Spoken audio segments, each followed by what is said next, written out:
बहराइच ओम प्रकाश राजभर ने भाजपा पर बोला जुबानी हमला। बहराइच पहुंचे सुलेह देव। भारतीय समाज पार्टी के राष्ट्रीय अध्यक्ष ओम प्रकाश राजभर ने बीजेपी सरकार पर जमकर हमला बोला। यहां महापंचायत में मुख्य अतिथि के रूप में पहुंचे ओम प्रकाश राजभर ने उत्तर प्रदेश की योगी आदित्यनाथ की बीजेपी सरकार पर निशाना साधते हुए कहा कि प्रदेश की जनता योगी जी के काम से परेशान है। यही नहीं, राजभर ने चुनाव आयोग को चैलेंज करते हुए कहा कि चुनाव आयोग की भी औकात नहीं है कि मोदी योगी के कहने पर हमारे सिंबल को रोक दे। जनपद बहराइच के बलहा विधानसभा क्षेत्र के समाजवादी पार्टी और सुलेहदेव भारतीय समाज पार्टी के द्वारा एक महापंचायत का आयोजन किया गया। इस महापंचायत में सुभाष पार्क राष्ट्रीय अध्यक्ष ओम प्रकाश राजभर ने मुख्य अतिथि के तौर पर शिरकत की। इस कार्यक्रम में ओपी राजभर ने बीजेपी सरकार पर जमकर निशाना साधा। उन्होंने कहा, योगी जी किसान से परेशान हैं, जो गरीब किसान की फसल को चर रहे हैं, जिससे किसान ने अब बदलाव का मन बना लिया है। यही नहीं, ओम प्रकाश राजभर ने सुभाषपा के सिंबल को चुनाव आयोग द्वारा वापस लेने के सवाल पर चुनाव आयोग को खुली चुनौती देते हुए कहा कि ये भारतीय जनता पार्टी की ओम प्रकाश राजभर को बदनाम करने की साजिश है।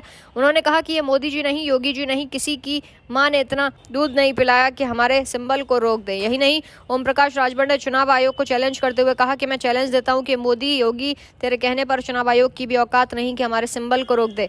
हम सिस्टम में रहते हैं, हमारा सिंबल छड़ी है और हम उसी पर चुनाव लड़ेंगे, हमें कोई नहीं रोक सकता। बीजेपी सरकार के विकास कार्यों के लोकार्पण पर कटाक्ष करते हुए ओम प्रकाश राजभर ने कहा कि ये जो कर रहे हैं वो पुरानी सरकार के कार्य हैं। इनके पास सिर्फ शिलापट और पर्दा लगाने का पैसा है। पर्दा उठा के पीछे देखो तो कुछ भी नजर नहीं आता। जेवर एयरपोर्ट पर केंद्र सरकार को घेरते हुए ओम प्रकाश ने कहा कि एक तरफ एयरपोर्ट और हवाई अड्डा अडानी को बेच रहे हैं तो दूसरी तरफ एयरपोर्ट बना रहे हैं। क्यों नहीं कहते कि हम अडानी को बेचने के लिए एयरपोर्ट बना रहे हैं। संवाददाता उमाशंकर गुप्ता की रिपोर्ट, प्राइड इंडिया न्यूज के लिए। इनके साड़ से, योगी जी के साड़ से किसान परेशान है। ठीक है, अभी मेरे घर के बगल में मौर्या जी थे, उनका 8 बिस्सा कला चढ़ गया।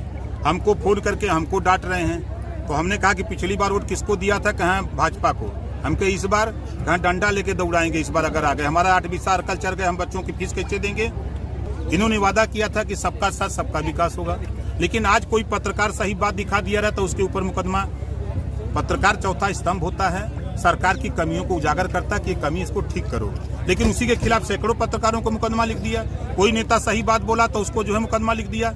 और ये इनके बड़े नेताओं की हालत बता दूं, हमारे चाहे प्रधानमंत्री जी हो, चाहे गृह मंत्री जी हो, चाहे मुख्यमंत्री जी हो, इन लोगों को जैसे कहते हैं कि इसे दूरबीन से देख रहे, कोई अपराधी नहीं दिखाई दे रहा है। देख रहे हैं ना, जाति चिन्ह करके कार्रवाई हो। हरिशंकर तिवारी के ऊपर कार्रवाई होगी, विजय मिश्रा के खिलाफ कार्रवाई होगी, अतीक के खिलाफ कार्रवाई होगी, मुकेश राजभर के खिलाफ कार्रवाई होगी, अजय यादव के खिलाफ कार्रवाई होगी, रामकुमार पटेल के खिलाफ कार्रवाई होगी, मंगरू चमार के खिलाफ कार्रवाई होगी। ये जाति चिन्ह के कार्रवाई कर रहे हैं, माफिया दिखाई नहीं दे रहा है।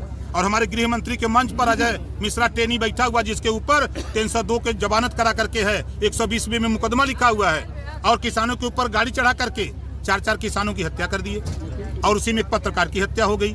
उसके एवज में 9 लोगों की जान गई। अभी भी मंत्री को अपने पास रख करके घुमा रहे हैं। ये दिखाई नहीं दे रहा है। आपकी पार्टी के सिंबल को लेकर भी सूचना है क्या चुनाव आयोग? भारतीय जनता पार्टी की साजिश है। ये ओम प्रकाश राजभर को बदनाम करने की साजिश है। और ये मोदी जी नहीं, योगी जी नहीं, किसी की मां ने दूध नहीं पिलाया कि जो हमारे सिंबल को कोई रोक दे। चैलेंज देता हूँ, चुनौती देता हूँ, मोदी योगी के तेरे कहने पर चुनाव आयोग की भी औकात नहीं है। हम सिस्टम में रहते हैं, सिस्टम में। लेकिन छड़ी अलाट हो गया है। हो गया अलाट महाराज। हमको हमारा सिंबल छड़ी है, हम छड़ी पे चुनाव लड़ेंगे। न तो योगी रोक पाई है, न तो मोदी, न अमित शाह, यही लोग के रोक दी।